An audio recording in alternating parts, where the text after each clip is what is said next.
Jared Polin, FroKnowsPhoto.com, here at Alan's Camera to unbox and give a sniffy sniff of the new Nikon 35mm 1.8G ED. So what do we think about this? Well, it's a 35mm lens, which is very nice, but there is a 35 1.8 DX that is currently out. Now that's very inexpensive. It's a great starter lens, but they say it's not for full frame, but I've personally used it on full frame, and you can do it. You will just get some vignetting, which of course you can remove later in Lightroom if you would like. Now, they came out with this 35-1.8. I haven't unboxed it yet, but let's do this right now. The current price is $596.95. So $600 for all intents and purposes for this lens. Now let's see how it feels in the hands when I can open it. Boom, boom. Oh yeah, it has that Crayola pastel smell. I love that. And oh yeah.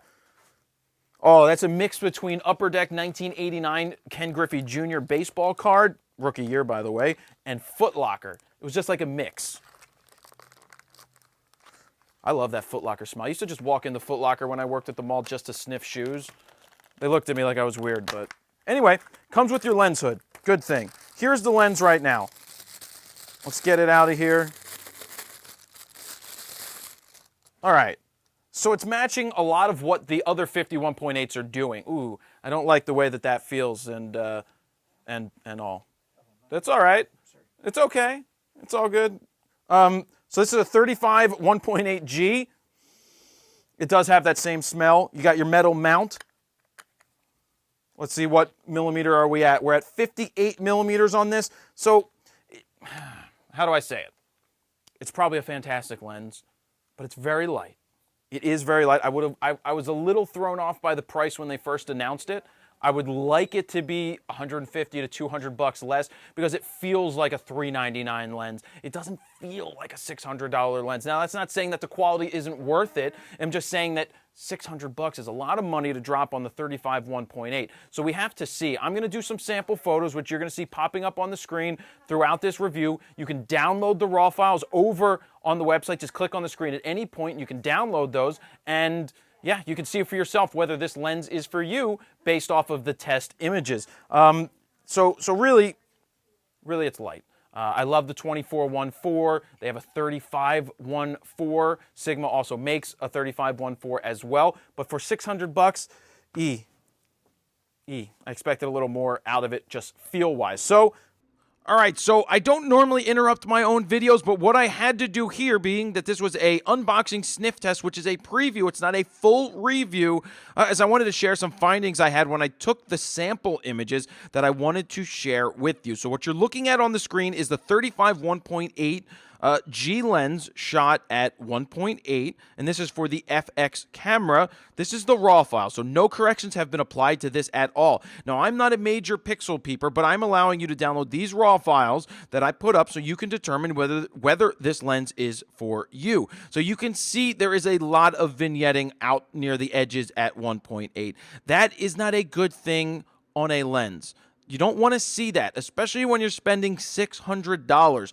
Look at this on the wall. This is 1.8 with the FX lens. You can see that the lines are bowing a little bit. They're not straight. You want to see straight lines, and you're probably going to get that in the better pieces of glass, the 1.4s. But they also give you the option of lens correction here in Lightroom.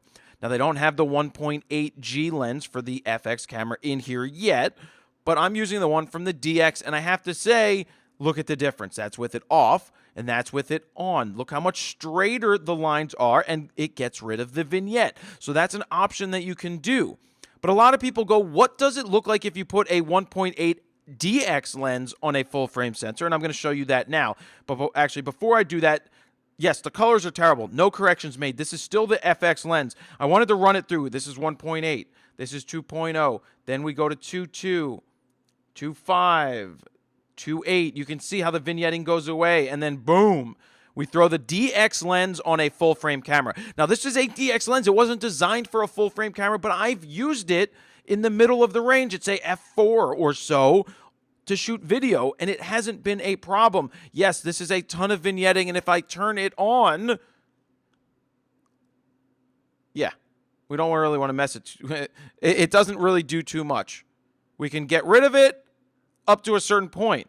So that's not terrible, right? This is a $199 lens that we did some corrections here in Lightroom, and it got rid of a lot of the vignette. Not all of it, but here it is again. This is at f2, f2.2, f2.5, and then this is 1.8 on a wider shot. Oh yeah, and then this is what happens at f22. So you can see what happens with a DX lens when you put it on a full frame camera. You get this at f22, but it's this at 1.8 without the correction, and then with the correction. It's not that bad, but the name of the game here is this 35 1.8 FX lens worth $600? And I'm going to have to go out there and tell you no. Not only does it feel like it doesn't feel like a $600 lens, it definitely doesn't act like a $600 lens. I would not, it's overpriced. If it was $400, if it was $399, I could consider saying yes, it's a nice option for a full frame lens. But when the 35 1.8 DX is $199, not that I would recommend buying it for a full frame, but it's an option that can work. So here it is. I don't like this lens. I don't like how it feels. I don't like how it shoots, and I don't like the quality of the images. That's just what I have to say about that. I would invest in better glass for $600. I would, you have a 35 1.4, and yes, it's a lot more expensive. You could also look at a Sigma 35 1.4, which is, I believe, like $800 or $900.